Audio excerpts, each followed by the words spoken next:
Min barra li Albert Marshall huwa magħruf sew fl-oqsma tat-teatru tax-xandir, huwa għamel ukoll isem fil-ġeneru tal-poeżija, bidjoma friska li faċilment tintgħażel minn ta' kittieba oħra ta' żmienu. It-tim tagħna ltaqa' ma' Marshall sabiex jistaqsih dwar il-kitbiet poetiċi tiegħu. Niftakarni nibda nikteb il-poeżija aktar minn li kitbiet oħra fil-ħamsinijiet.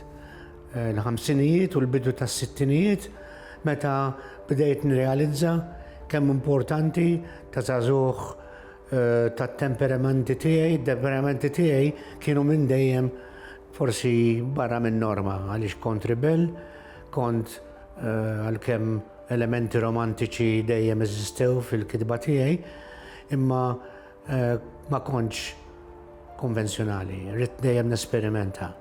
U allura meta għaraft il-bżonn li nesprimi ruħu fuq karta, meta kont imweġġa, meta kont nkun ferħan u meta kont niltaqa' wiċċ imwiċċ ma' fenomeni naturali ta' dak iż-żminijiet, inkluża natura nfisha. Jiena derli li l-aħjar mod kif nesprimi ruħi mhux biss bil-kelma mitkelma, imma aktar bil-kelma miktuba.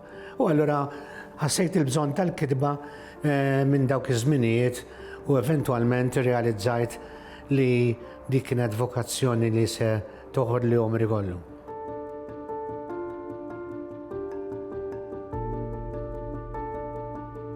Meta nikteb poeżija, nitnebbaħ, skużawni l-kelma, għax hija klixe, imma tnebbiħa. Ngħidu x'ngħidu, il-poeta, speċjalment poeta liriku bħali, imissu ħsieb jew jitqanaqal b'xi ħaġa l-imqari jekk tkun pedantika, imma l-importanti li jkun hemm taqnejla.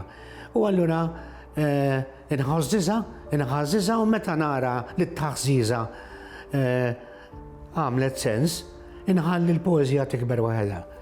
U inti tikteb jew tħarbex il-poeżija, tara kif il-poeżija tieħu x-xejra tagħha stess u tiddetta il-mod kif tevolvija aktar milli tkun trida tevolvi fid-direzzjoni li trida int. Assolutament tispiċċa li l-poeżija, l-ispirazzjoni, l-lema tkun is-sid tiegħek tal-mument, isek qiegħed festasi. Ħafna mill-poeżija tiegħi konfessjonali. Mela allura għaliex konfessjonali jien għalija huwa importanti li nesprimi dak li nħoss fuq il-kuxjenza tiegħi. Meta jiena nanalizza lili nnifsi, nagħmel psikoanaliżi tiegħi nnifsi permezz tal-poeżija, it-temi ewlenin li joħorġu huma l-sfida biex jien ngħix fil-paċi bejn innifsi,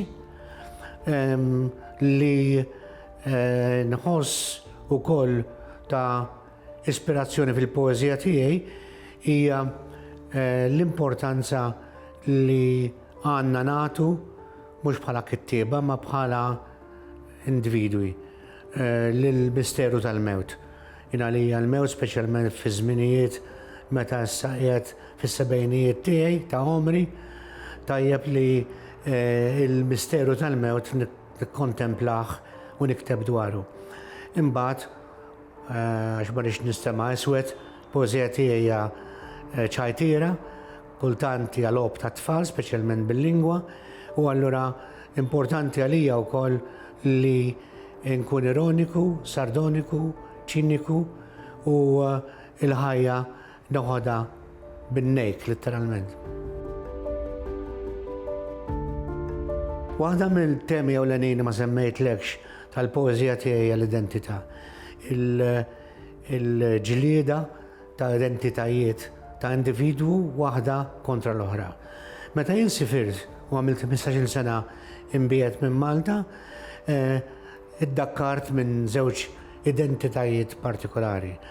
L-identità ta' bniedem li ġejt aċċettat il-pajjiż adottiv tiegħi u naturalment l-identità naturali tiegħi dik Maltija li qatt ma ċħadd. U allura it-tielet identità hija il-Baaliżmu li jistwilet fit-taħlit ta' dawn iż-żewġ identitajiet. Nista' niżel l-Awstralja sawruni bniedem totalment differenti f'dik li hija identità u allura l-ibridità ta' identifikazzjoni tiegħi hija importanti ħafna biex wieħed jifhem x'inhi essenzjalment il-poeżija tiegħi.